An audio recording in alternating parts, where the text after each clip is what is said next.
Hi, welcome back to another episode of The Lorne Epstein Show. You're listening to 96.7 FM, Arlington, Virginia, and we are here today talking about working better. It's a big topic, but I've got a really cool guest to kind of walk us through it and giving some suggestions and talking about the culture of work and the workplace. But before I get into that, I want to have you kind of go on a little journey. I want you to think back to all the places that you've worked. What was the first place you worked at? What was it like there? What did it look like? The walls, the floors, the furniture, the gear that you had, and how did that change over the years, the decades perhaps? Some of you may be working 20, 30, 40 years, and see how that influenced your work. Was work better? Was the space better? And the reason I bring it up, I remember the first job I got out of college was at a high technology firm in the South Bronx called Willow Peripherals. And we made these multimedia cards that went inside computers.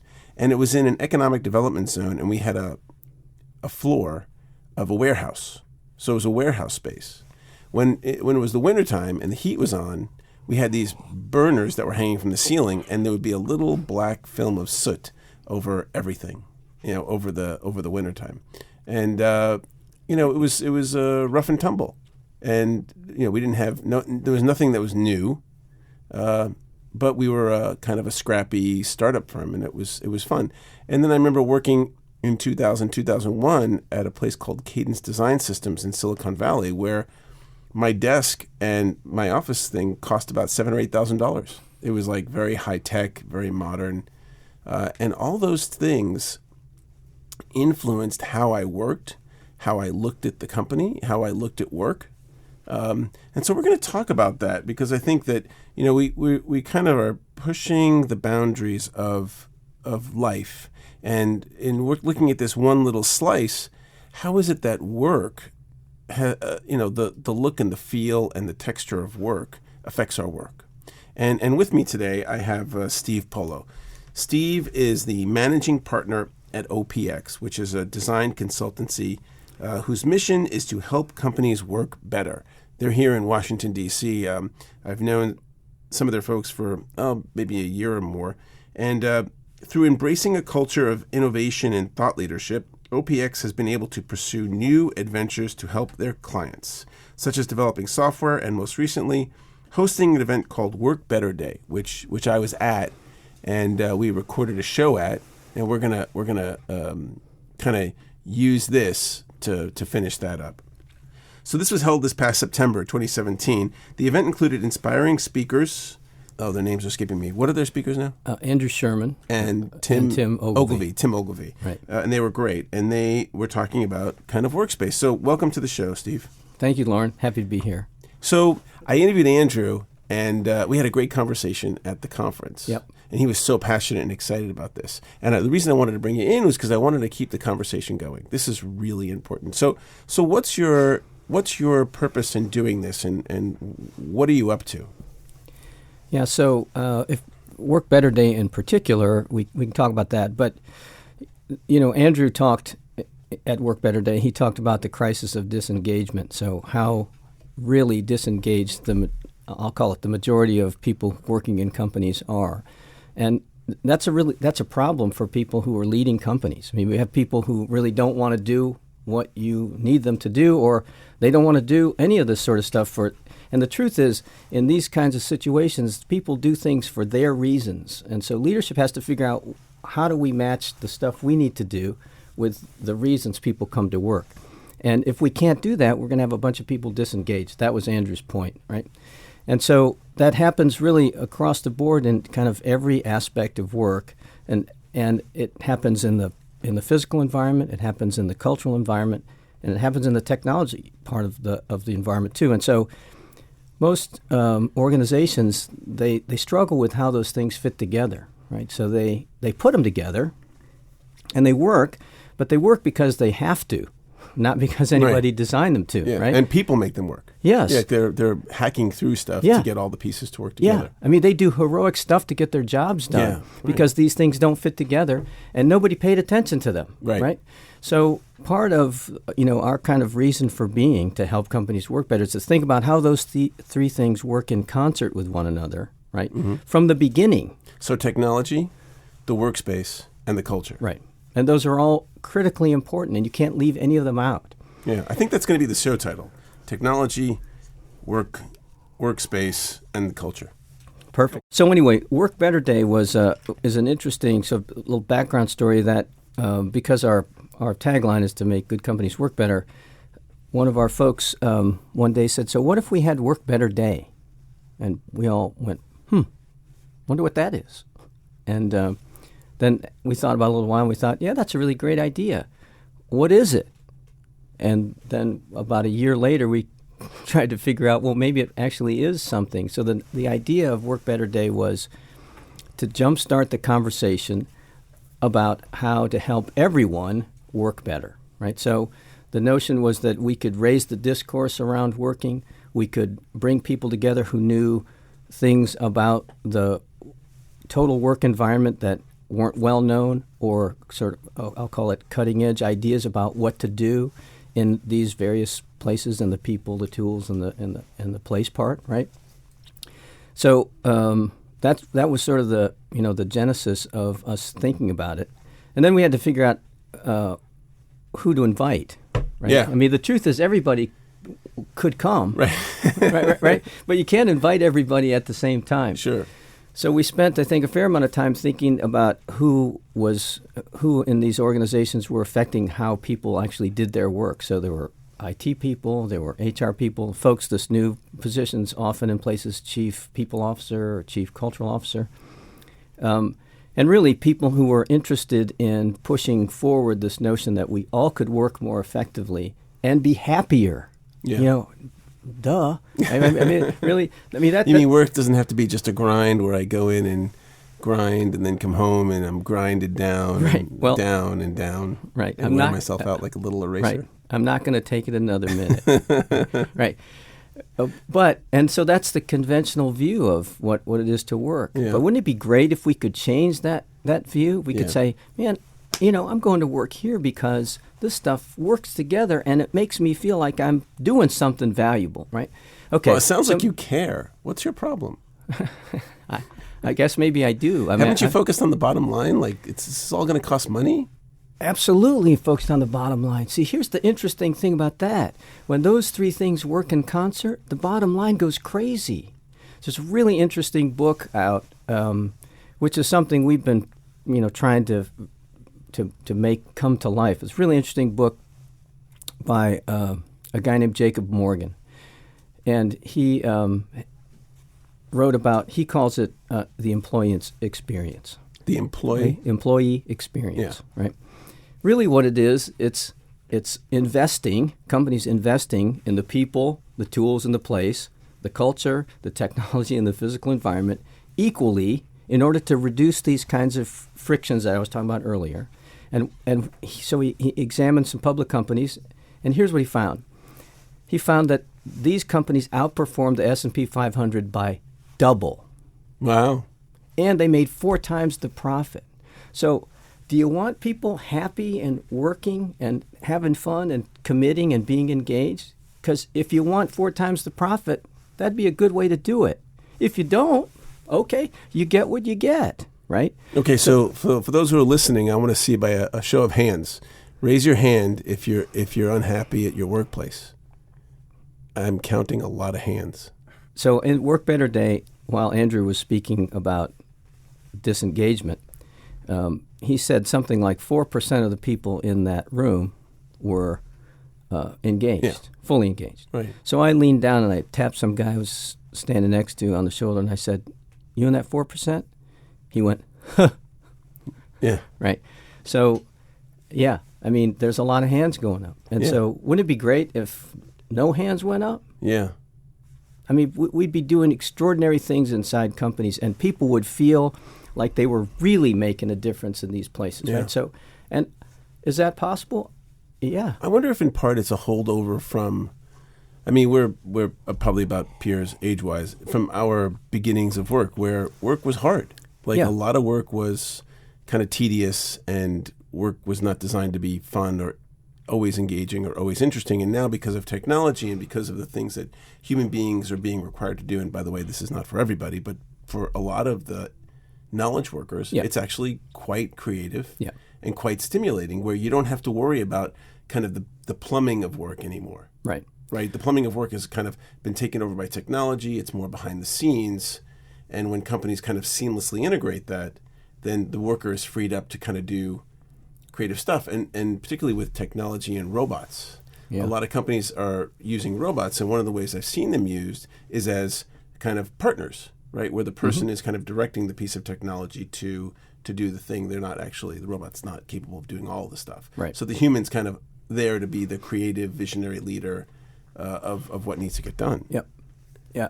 Well, I think from a physical standpoint, work's a lot easier, right? Yeah. I think that because we think knowledge workers work with their brains, that it's not as hard a work. Yeah. Well, not true. That's not true. Right. And it's been shown that it isn't true. You know, the brain wears out every day. It needs to be recharged, right? We record 5 of these shows on a weekend, and I'm exhausted at the end. Yeah, of course. Yeah. So, you know, it's a different kind of hard. Yeah. And I think, you know, we may not be fully adjusted to that. And part of that is some of us are, you know, this isn't my phrase, but some of us are technology immigrants. Yeah. You know, of a certain generation. Sure. We speak technology with an accent, right?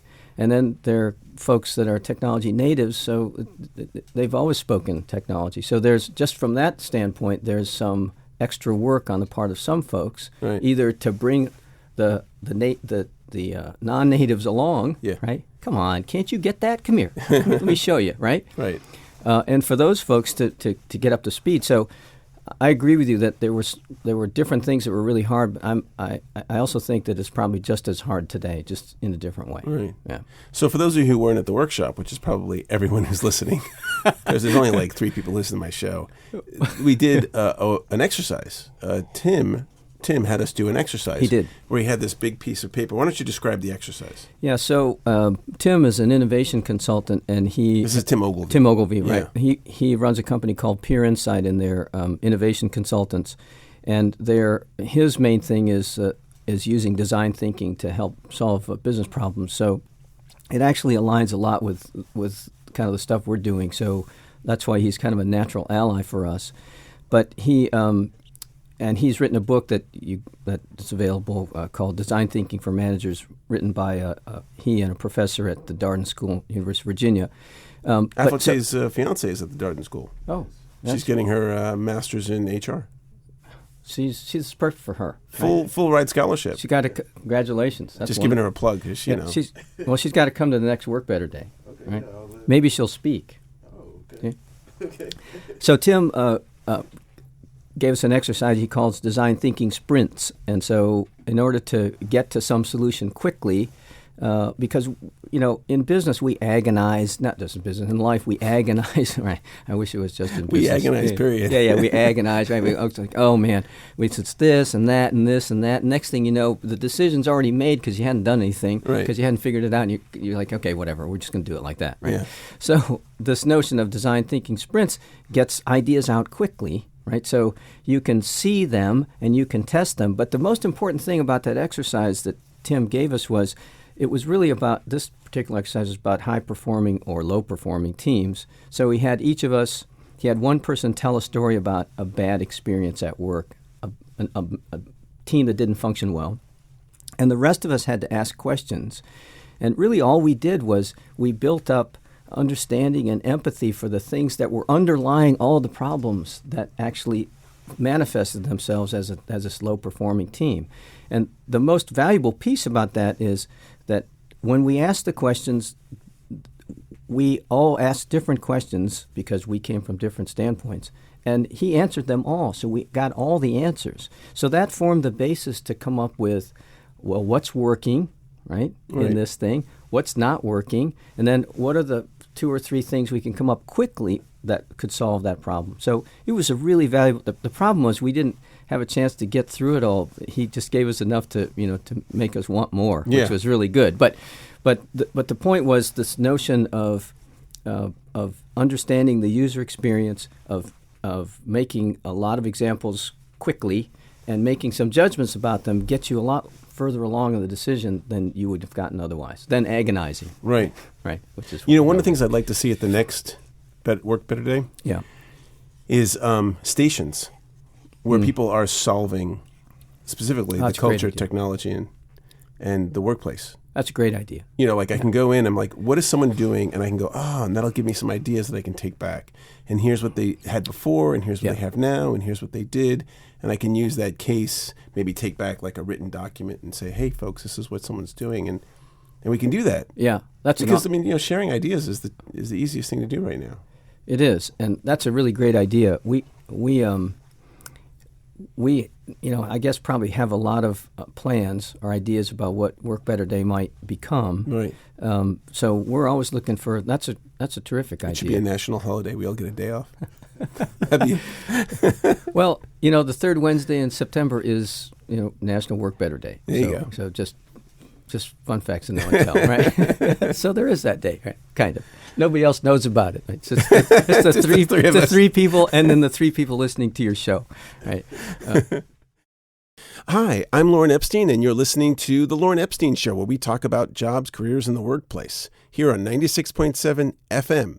If you're interested in being on the show, you can give me a call at 240-876-0276 or email me at Lorne, Lorne, at electriccow.com. You can check out our Facebook page, which is Lorne Epstein, and also our Mixcloud account. So if you go to mixcloud.com, Lorne Epstein, you'll find our shows.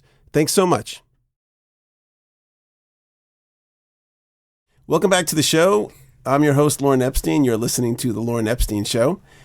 With me today, I have my guest, Steve Polo, who is one of the managing directors at OPX. We're talking about Work Better.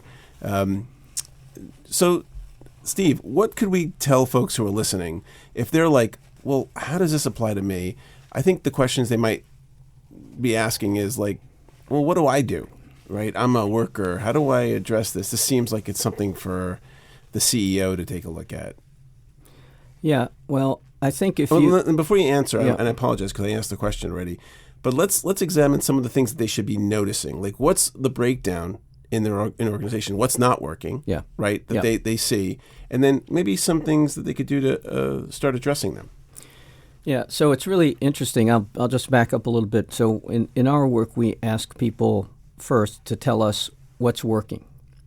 And almost universally, people go, yeah, okay, but let me tell you what's not working. Right? So it's really hard to get at what's working. We like to right? complain. Yeah, well, we do. So either we like to complain or nothing's working, right? Which is unrealistic, but that's how people are feeling. Yeah. Right? So for folks who are inside these organizations, and every organization is different, and every organization has different problems. I mean, some of them are universal, but the specifics aren't. So if you're working on something and you see it's not working, I mean, you have a choice to say, Mr. or Mrs. Manager, this isn't working. Or you can say, that's how it always is. We're just going to keep slugging along. Right. And so... Well, let's talk about that, because that is really interesting. We had a show about courageous conversations. I think right there is your biggest blocker, because I'm just the lowly worker, and I don't know too many workers who challenge their managers. Yeah. And the reason is that they're afraid of losing their jobs or getting, being the complainer or the negative person. Right. So how would you suggest someone kind of get over that friction point so that they can they see what's not working. They're in the trenches. There's something clearly not working. Yep. How does it get up above them in a way that makes sense? Well, I can't speak for other people, but when someone comes to me with something they think isn't working, what I really appreciate is that they've thought about what would work. So not just to come with a complaint, but to come with... Yeah, complaints are really easy. Yeah. Right? And who knows if it's and I'm being unfair a little bit, if I come to you and I say, Lauren, dude, this isn't working. And this radio show stinks. Right, and you might say, get off my show. You might in your mind go, well, is that because he's having a bad day? Is it because he has one thing that's not going well? Right. So there's no way to know. And if you're busy, you may not ask. So if I come to you and say, Lorne, I don't think this is working particularly well. Here's why, and here's what I think we could do about it. What do you think? Or what's your advice? Or how would you advise me? Yeah. Right? That's great. That's wisdom right there. So if you're listening to the show, hit rewind and listen to that again. You're too kind. But the truth is that when someone does that to me, I'm much more likely to respond, because then I have something to talk about rather than whether you're unhappy or happy, right? So from the universe of things that might make you happy, I have to pick. Right. Or you do, right? As the manager. Right. And no one can do that. Right. And I think what happens is when you build up a culture of people doing that, then you get innovation. Yeah. Because people are coming with solutions, not because they want to talk about the problem, but because they want stuff to work better. Right. So when that becomes, I'll call it a movement inside an organization or a cultural attribute, by the way, you can't make a policy about that. Right. You can't say, you will come with a solution to all the problems. Right. People are like, yeah, really. It's got to be part of the culture. Right. So funny, we're digressing, but I think we're hitting on good stuff. I want to repeat what you said. So what Steve said is that, and he runs and owns a business, if you come to him with a problem and you work for him, say, okay, Steve, here's what I've noticed. This isn't working. It's a problem. Here's why. And here are a couple of solutions I thought about. What do you think? Can we talk about this? Right. So that's really important. Today I was watching, my wife just bought a Macintosh, and I'm about to slam Apple. She bought a Mac 2 weeks ago, a new Apple Mac Pro. Yeah. Hates it. She's always been a Mac user. Hates it. Taken her 2 weeks to get it up to speed. It's still not up to speed. We returned it so we could return it. Now we're considering about getting away from Apple. I looked at several videos on YouTube, long videos of Apple users. No one's happy with the products. I think what's happened is that they're not getting that feedback loop of like, how are these things actually working? And then I'm just pointing that out because I think that it's really important to do what it is that you're saying to do, because they could lose market share and lose customers very easily. For sure. There's this guy who did a YouTube video, and his name's escaping me, but he's like in his later 60s, and he was a hedge fund manager.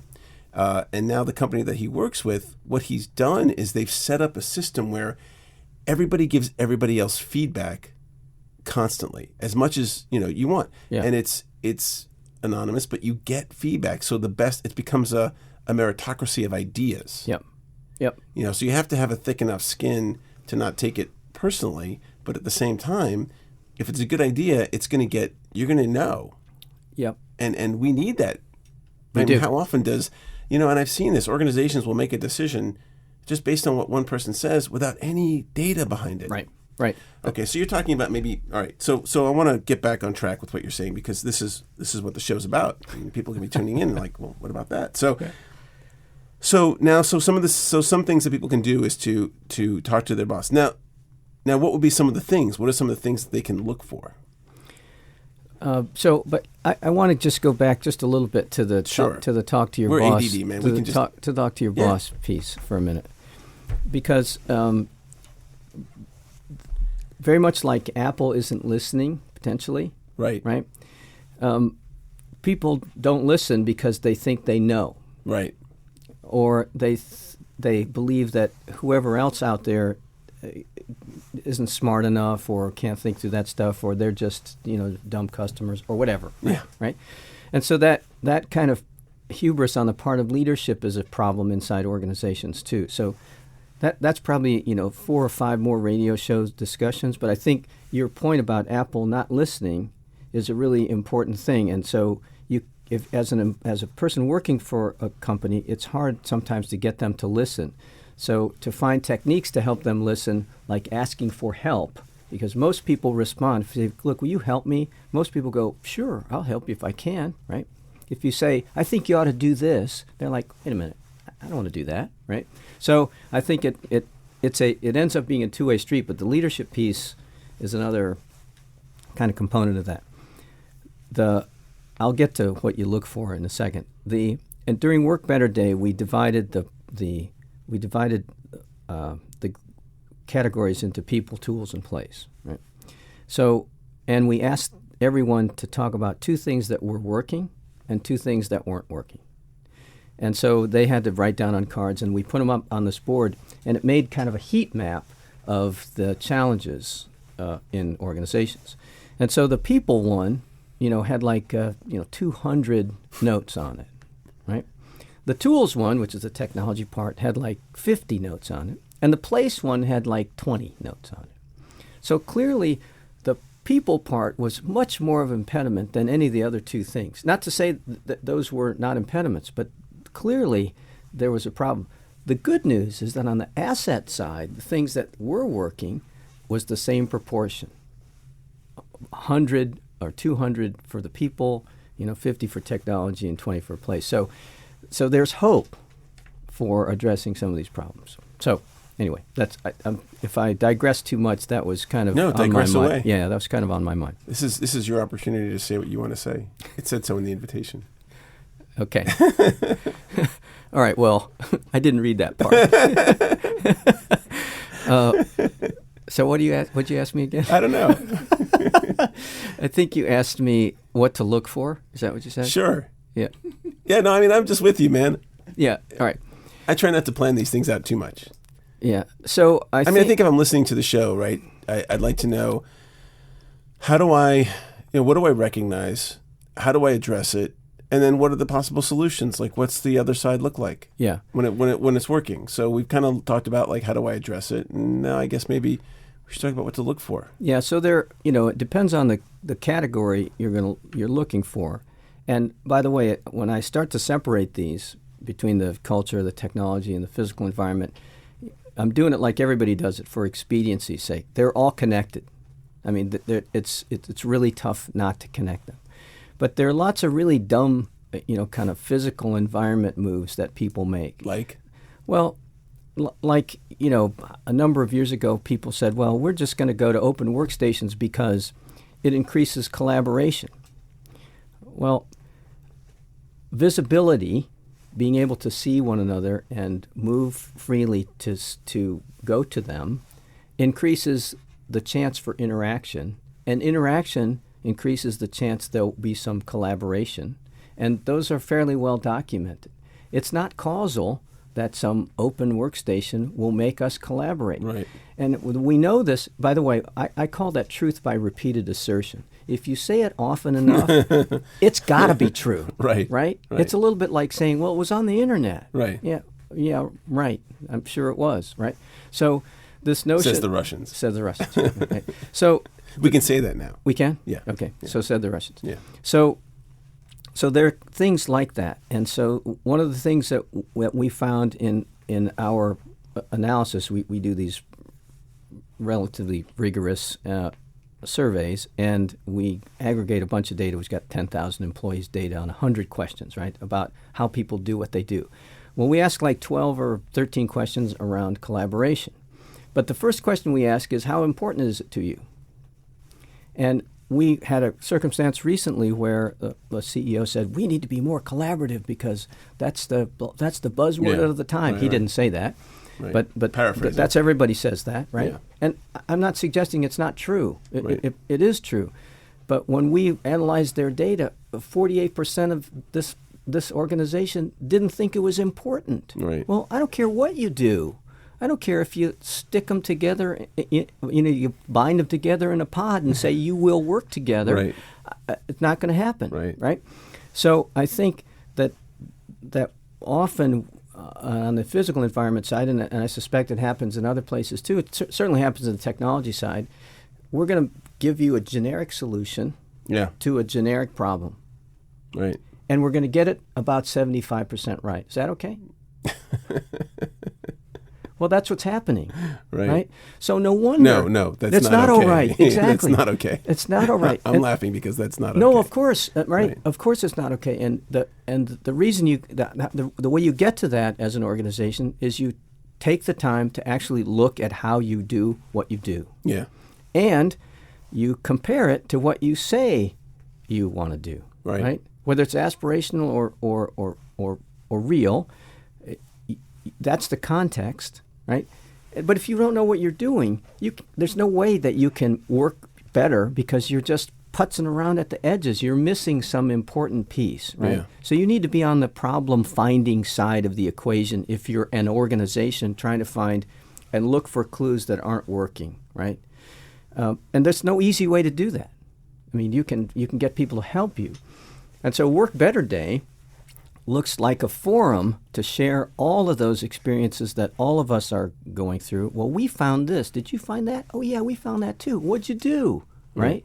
And to your point, the extent to which we can get people, real experts, giving us real, I guess, formulas or ways to do that, to take back to organizations, that's like, that would be wonderful, right?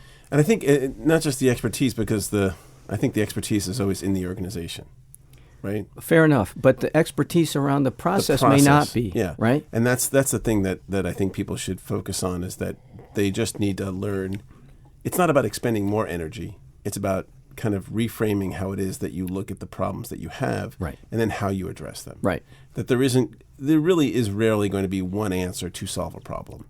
It's really a systems problem, it's a people problem, it's a technology problem, it's all these things. And then how do you look at it holistically to kind of put the pieces together? Right. And these are the processes that we're talking about. It is.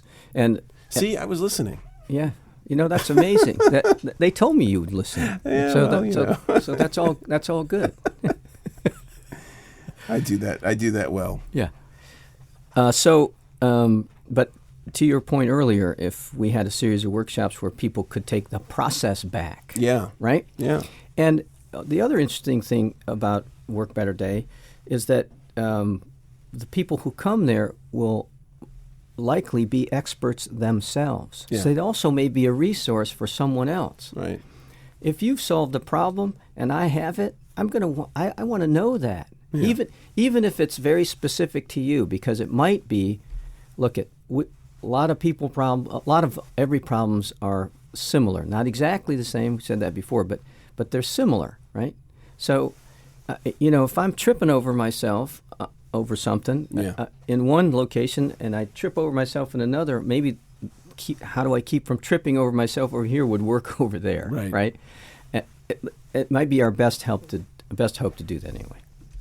So, one of the things that you guys are experts at is the physical workspace. Yeah. Right. OPX does office design. We do that. So what are some of the things? I know we talked a little bit about the people.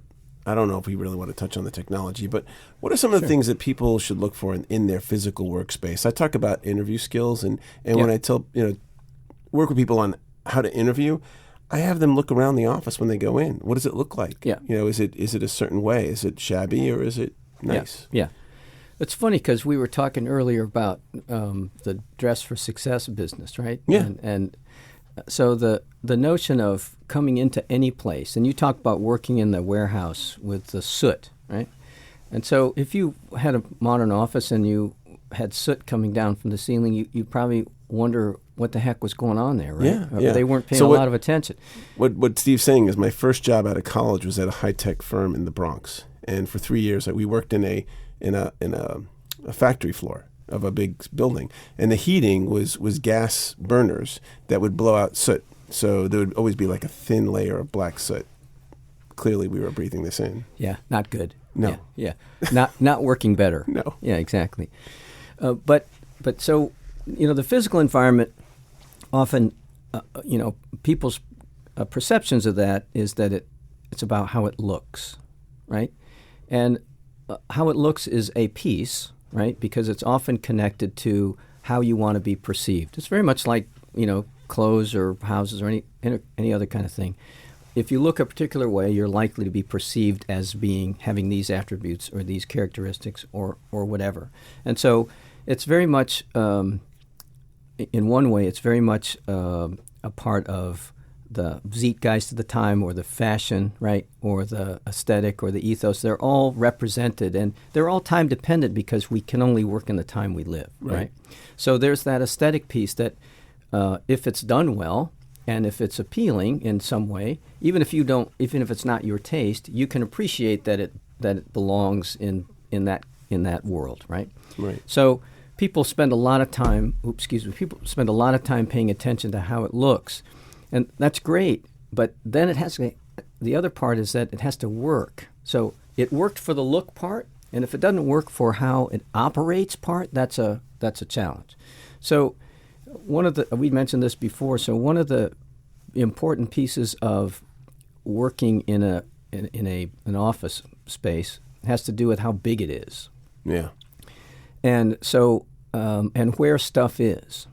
So if you want people to connect, for instance, conventionally you say, okay, we've got this big, gigantic office. It's got, 20 or 30,000 square feet, and it's 200 feet long or something like that, right?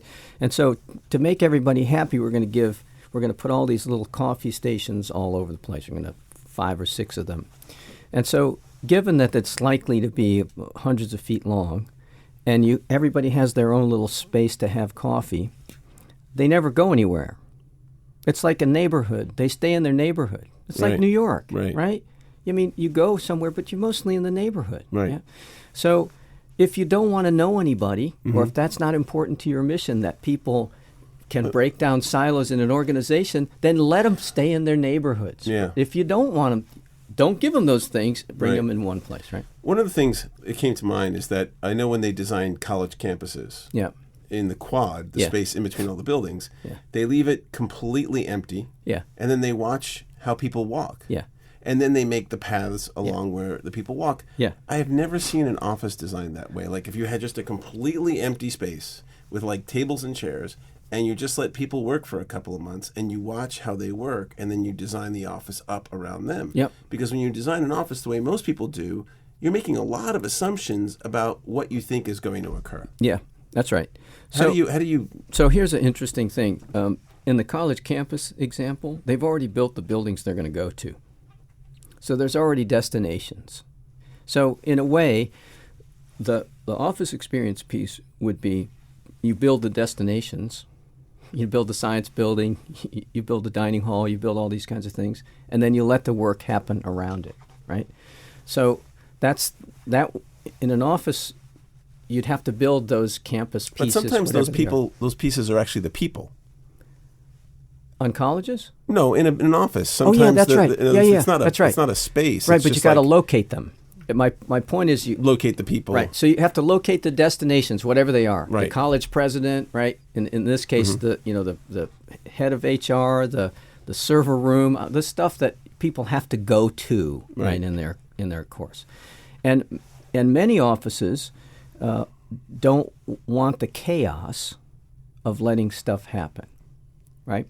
And many they don't. I know, because it's messy. It's messy, and people don't like to deal with mess. And the professionals providing these spaces have their own ideas they think are better. Yeah. Right? Right. And so somewhere between, and the analysis that lots of folks do isn't very deep. Right. We're going to take a quick break. I'm your host, Lorne Epstein. You've been listening to The Lorne Epstein Show with my friend Steve Polo. We're going to take a quick break here on 96.7 FM, Arlington, Virginia. Hi, I'm Lorne Epstein. Every week I talk about jobs and careers on 96.7 FM, Arlington, Virginia at 10 a.m. Mondays. Welcome back. I'm your host, Lorne Epstein. You're listening to The Lorne Epstein Show. We're here with Steve Polo talking about Work Better Day. And we were talking about how you would fix your office up. And Steve was saying that if you were to put people in and maybe go from there, the destinations, then what would you do? So we were talking about the college campus. So campus design folks, put the buildings are there, the important buildings are there, and they don't put any paths, and they let people decide. By the way, that's called user experience. Yeah. Right. That's what that's called. Right. And so in order to make sure we got the right paths and that they're efficient, we wait till the students go do it all, and then we pave over the stuff where they've already been, right, to the destinations. And you had asked, so how come they don't do that in office design? And so part of that is that they would still have to fix the destinations. Okay. And then there are organizations who have, I'll call it flexible, that's a really bad word, malleable spaces where people reconfigure and move all over the place anyway. Right. Some of the ways people do that is they fix everything and they let the people move freely, which is different than giving people an assignment saying you're going to stay right here, right? So they go where they need to go rather than where they're assigned, and that's a relatively uncommon thing, and it's uncommon for a couple reasons. One, people want their personal space. The other is that hierarchy is often confused with whether you have this or that right. Closer to the president, bigger office, smaller office. I've got 2 monitors. I got 3 monitors. Right. I got the highest. Right? I'm just saying. Yeah. Right? This is all part of the reward system, right? And so it doesn't work particularly well. No. But again, this is one of those things where once people start down the road, they can't figure out how to do the next thing. And sometimes they need to take a big step back. So this notion of allowing people to do however they work, that's enormously empowering. But it's messy. And people don't want to be messy. They want it to be ordered. And the people designing these kinds of spaces want their own kind of order, right? Which may or may not even be connected with how somebody does what they do. Right? That's why that analysis piece is so important, because if you really don't understand what the overall strategy of this organization is and the skills and capabilities that exist in that organization, it'd be very hard to match them in any way. And so what you end up doing is you get it 75% right. I've said that before. So like it's funny, in a lot of organizations you'll have like all of these people in one place and all of those people in one place. Right. But that's not really how people work. Like it might be like one person from each of the places are working together on something. Right. And it really, to be fair, there's a lot of awareness of that.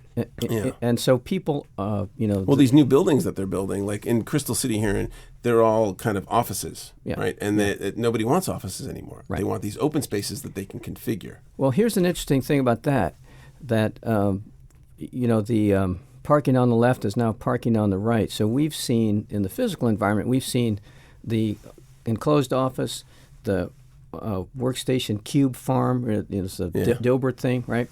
Then completely open office, and none of them work. Yeah.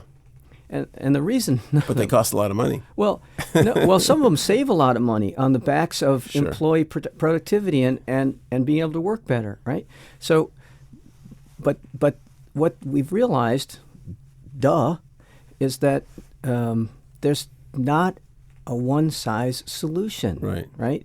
And even more so now. And that's where a company like OPX would come in and... It would. Yeah. Right. But we're certainly not the only ones, but that's our just our giving focus. you a little plug. Yeah. You came out on a Saturday. Right. All right. Fair enough. So thank you. So the solutions that are being required now are the result of not just the ethos of kind of our time, which the expectations of millennials are slightly different, not wholly different, right? But different enough to change the focus of certain things. They also don't want to put up with stuff that the rest of us put up with, right? Or think is good. They're like, wait a minute, why is that good again? Yeah. Which is an enormously powerful thing, and it's a great thing to be happening. So so the result of that is that these physical environments are now providing more venues to do different things that are focused on what that organization needs to do. Yeah. So the all open is, dead man walking. Right. And the all anything is a dead man walking. Right. And it should have been for years and years and years and never was. Right. So that's going to help us work better too. And the key there is to understand what the size really is, right? How does that really fit, not generically. So when's going to be the next Work Better Day? So the next Work Better Day is on the third Wednesday in September 2018. But we are planning 3 individual small workshops, one on people, one on tools, and one on place. And the next one's in January. So over 2018, we'll have 3 kind of mini versions of Work Better Day, and then we'll have the big conference on the third Wednesday in September 2018. Nice. And if folks want to come or they want to find out more about you and the work you're doing, how would they do that? So they can they can contact me directly at OPX. My email is polo@opxglobal.com. And so I'd be happy to direct them the right way or get them connected to the Work Better Day folks. Awesome. Are there any parting thoughts that you want to leave our guests with around your vision? Visionary? We were having a conversation earlier about titles and bios, and God. Steve is quite humble, not seeing himself as a visionary. I think considering like Benjamin Franklin and Steve Jobs visionaries, and him just being a working guy. Yeah, I think I said schlub is what I think I said. Right? I was being kind. I know you were. So I don't know about parting thoughts, but I'm enormously optimistic about how collectively we could raise the level of conversation around working better and really figure out how to help each other do that. And imagine the results if we just did it a little bit, right? So I'm really encouraged by. I was encouraged by the people's reaction to Work Better Day. I'm encouraged by the opportunity that exists, and so we're going to try to enlist as many people in the movement as we can. So I want to say something about Steve and OPX. I've known them for a little while. They do this work day really because they care. There really is no business motive in doing this. I noticed in my exchange with them and also going to the event, it wasn't like, oh, we're going to sell you on OPX. And so what that says to me is that what's really important here is about solving a cultural problem that we all experience. And I think just from that, you should go, get yourself there, and take this stuff back to your organizations, because I think Steve gets, and maybe he didn't share it, is that we're all in this together, right? How you work and how I work affects each other. That his family and your family are connected at these workplaces, and that's what really is important. Am I capturing that correctly? You said it better than I could. Thank you. Okay. Yeah. Well, thank you. Yeah. Well, Steve, thanks for being on the show. This is actually going to get melded with the conversation I had with Andrew. Okay. And then we'll air it. So, cool. Thank you again. Really appreciate it. Thank you for inviting me. It's been great. Yeah. Now you're going to hear a clip of me interviewing Andrew Sherman, who's an attorney with Safarth here in Washington, D.C. He and I were at a conference called Work Better Day in Crystal City. Hi, I'm Lorne Epstein. You're listening to The Lorne Epstein Show here on 96.7 FM, Arlington, Virginia. This morning, I'm at the Work Better Day conference here in Crystal City, and with me, I have Andrew. Andrew, how you doing? Hello, great to be here. Andrew just gave a talk about, wow, I'm like still digesting it, talking about how we really need to wake up to the fact that workplace disengagement, dissatisfaction with our workspace is causing a lot of problems. And so, Andrew, why don't you introduce yourself real quickly? Sure. Andrew Sherman, partner at Safarth Shaw, corporate transactional work. The firm's history and backbone is as a labor and employment firm, and the book that I just wrote called The Crisis Disengagement was the subject of the talk, and you nailed it. I mean, this is, what is this issue? Why is it important? What impact is it having on our productivity and on our overall, meaningful lives in general? So lots of moving pieces, lots of moving parts. Yeah, but your overarching assertion is that for a long time, we in the workplace, more than half of us don't like what's going on. And we don't seem to be doing anything about it as individuals, and our organizations don't seem to be doing anything about it as organizations. Well, some of it is an evolutionary and generational issue. My grandfather, Bernie, drove trucks. We were very close. Sometimes he'd pick me up after driving trucks all night, and we'd go to Horn and Hardit's in Philadelphia for breakfast. If I asked Bernie, are you happy at work? I love the way, by the way, yeah. Horn and Hardit's, if you don't know, I know, it was a way where you took a coin, put it into a little like a vending machine, but it was a wall of food. Exactly. So you saw the food, you put the quarter in, and you opened up the door, and out came a sandwich. My grandfather took me to those in Brooklyn, in New York City. So if I said to Bernie, are you engaged in the workplace? Do you feel a sense of passion? My grandfather would look at me like I was from Mars. I drive a truck. I'm picking you up for breakfast. I'm lucky to be alive. That was the end of it. And he didn't even get a gold watch after 30 years. I'm paying the bills. Right.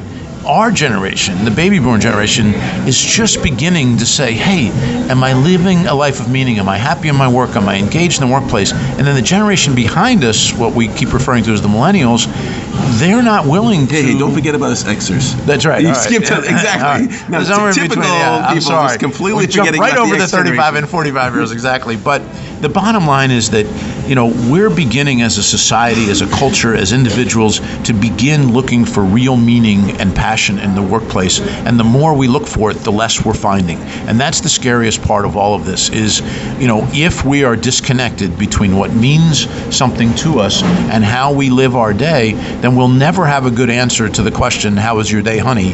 And if that starts being pervasive, what's the future of our society? What's the future of our ability to be competitive globally? What's the future of our overall happiness? And what lessons are we teaching to future workers about their expectations of work if this continues? So yeah, I'm very concerned about it as a citizen. I'm concerned about it as a corporate lawyer, the impact on my clients, the impact on their ability. We didn't get into this in the talk, but their ability to get financing. This is starting to be a due diligence issue in mergers and acquisitions. I mean, this issue of engagement is becoming pervasive in all aspects of corporate management, corporate strategy, business growth and planning.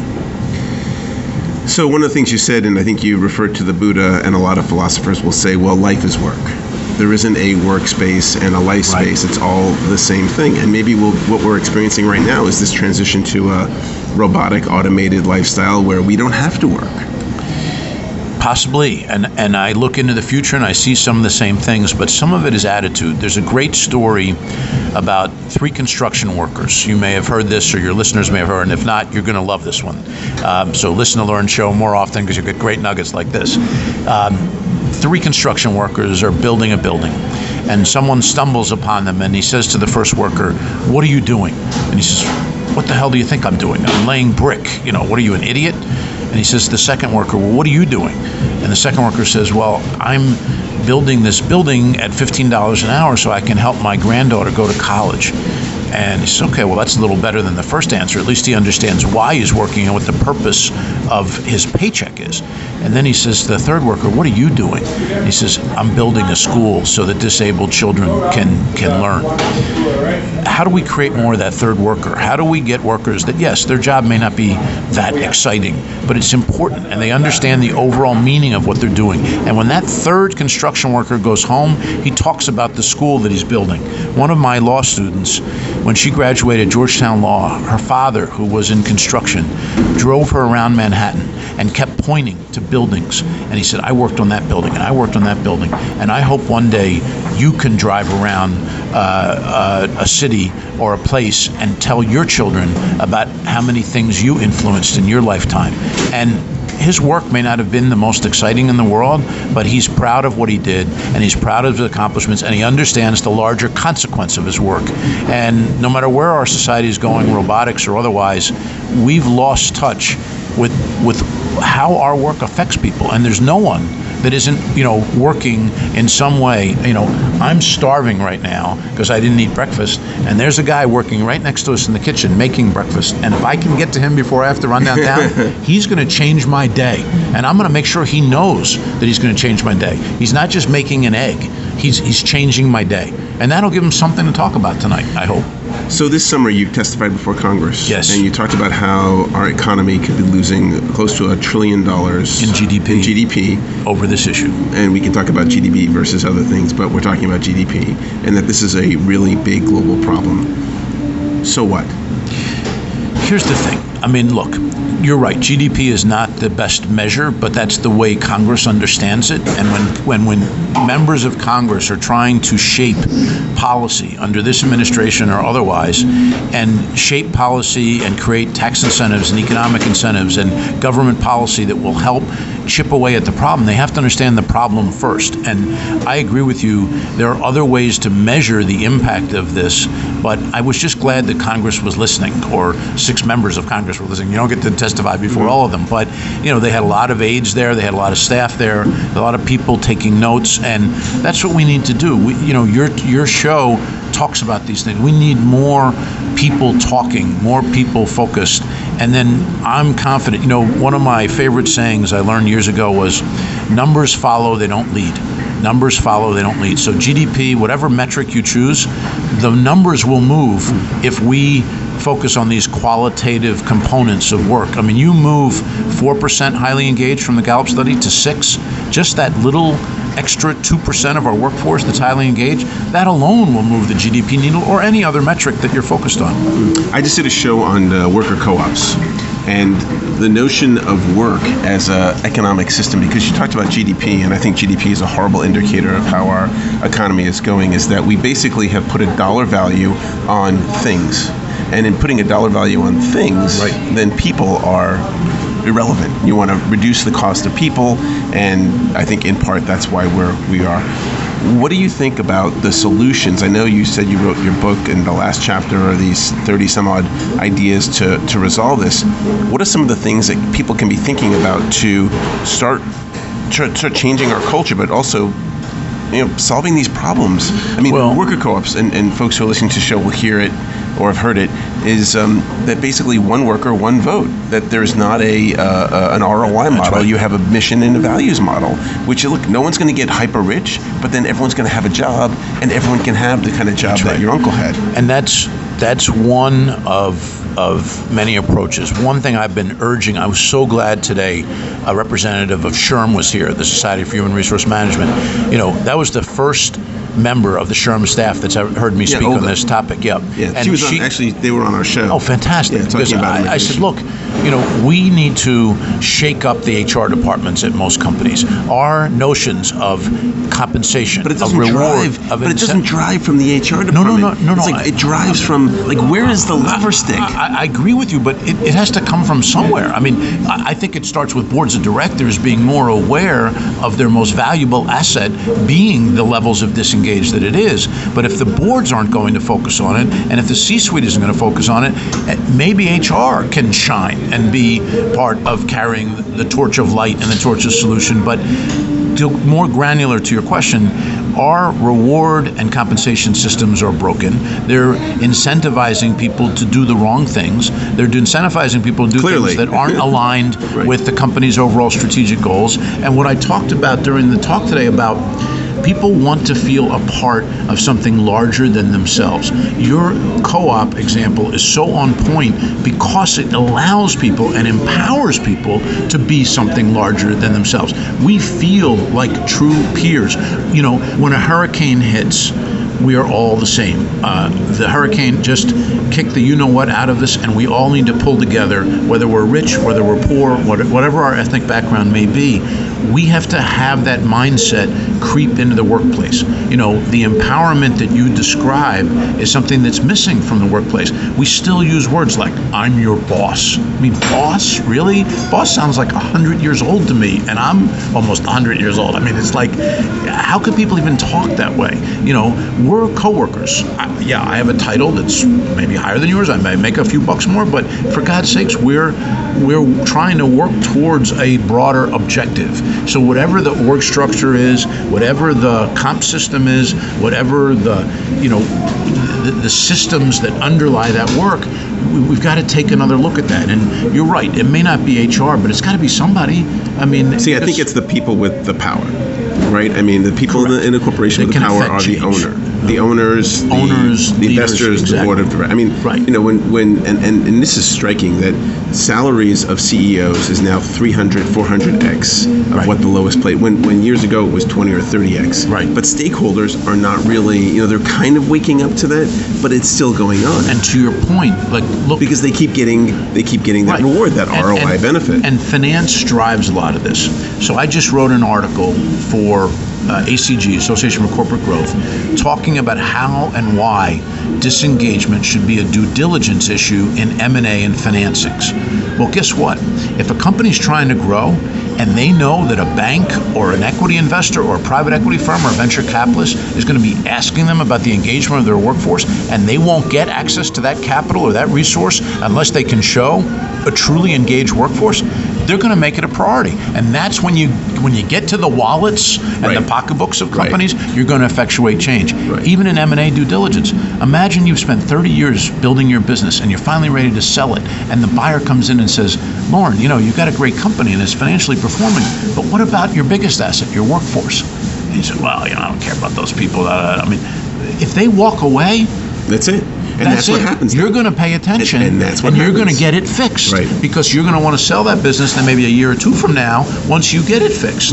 And then it's a whole different ballgame. And you're right. If we're going to take this seriously and we're going to effectuate change, we're going to get to the root of the problem.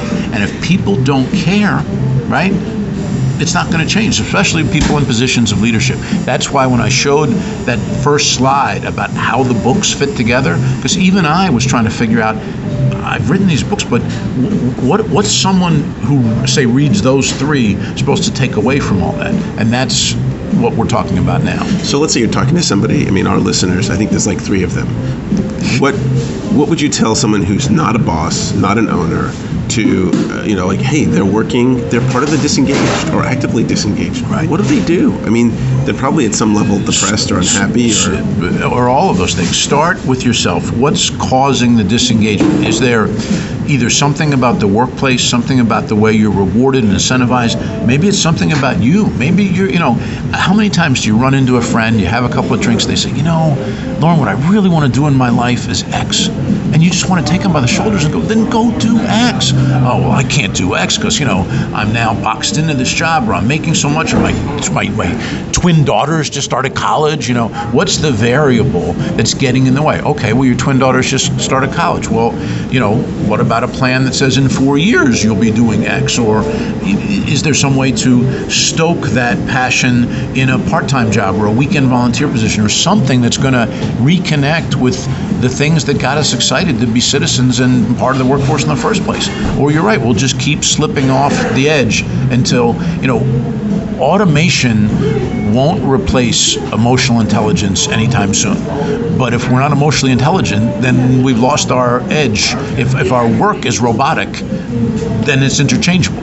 But the passion, the creativity, the innovation that I believe we still have as a society, that can't get replaced by robots anytime soon. And if you were a king and could design the world the way you foresee it after all these years of work and after all this research and after all these books, what would you say? What would you do? How would you line things up? I would probably wipe out almost every organizational chart that exists inside companies and try and rebuild fresh and try and really take inventory of my people, inventory of my skills, inventory of what people want to be doing, and see if I can't align my organization around those people. So I want to recap that. You said great things there. You said I take inventory of my people, of my skills, and what they want to be doing. Exactly. Those are the most important things. The most important things. And what we're doing is not the most important thing. The opposite. What we're doing is the opposite. We're disregarding. But as far as an organization, if we're producing widgets, if now we kind of re-examine the whole thing and now we produce X widgets instead of Y widgets. Absolutely. The point is to focus on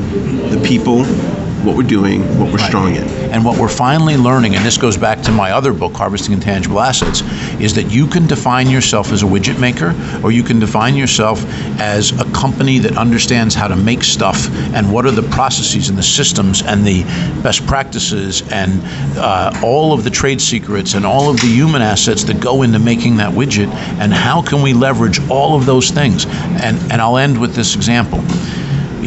When IBM was transformed, they were making hardware, and they were making hardware at low margins. And the new leader came in and he said, so what are we doing here? And they said, we're making hardware at low margins and we're giving away consulting, giving it away to anyone who buys our hardware. And he said, well, what if we changed the model and we got out of the hardware business and we sold services? And the initial reaction with IBM was, we can't sell services. No one's going to pay us for our thoughts and our time. After all, we're hardware makers. He said, well, let's give it a shot. And now they're one of the largest consulting companies in the world. So you have to be willing to disrupt the business model. You have to be willing to understand the business you're really in, and you have to understand that we're not selling widgets anymore. We may be selling information and knowledge and expertise, and those things can be turned into revenue streams. And by the way, that changed the culture at IBM, because now we were knowledge workers and no longer manufacturers. I was actually thinking about IBM, that they started out making like meat slicers and clocks. Yeah. And now they're in And Lou technology. Gerstner came in and changed it all. Yeah. And you know, that level, like you said, of C-level leadership, of Gerstner willing to shake things up at a company that was an institution. I mean, back when we were younger, I mean, there's no change. IBM was the safe choice for everyone. You know, and he came in and shook things up, and we need more of that. So how can people reach you if they want to? Check out the Seyfarth Shaw website, all my contact Spell information. Seyfarth, Seyfarth. We also have a very interesting new section on the website called Future Employer, the future of work, and I'm sure your listeners, and I know there's way more than 3 of them, will be interested in some of the things we're now writing and blogging about on the future of the workplace. Great, and how can they get in touch with you if they want to? A. Sherman, ASHERMAN at Seyfarth.com. Andrew, thank you so much for being Thank on the you, buddy. show. Thanks very much. Thank you so much. I'm your host, Lorne Epstein. You've been listening to The Lorne Epstein Show here on 96.7 FM, Arlington, Virginia. We'll see you next week on The Lorne Epstein Show, 10 a.m. Monday on 96.7 FM, Arlington, Virginia.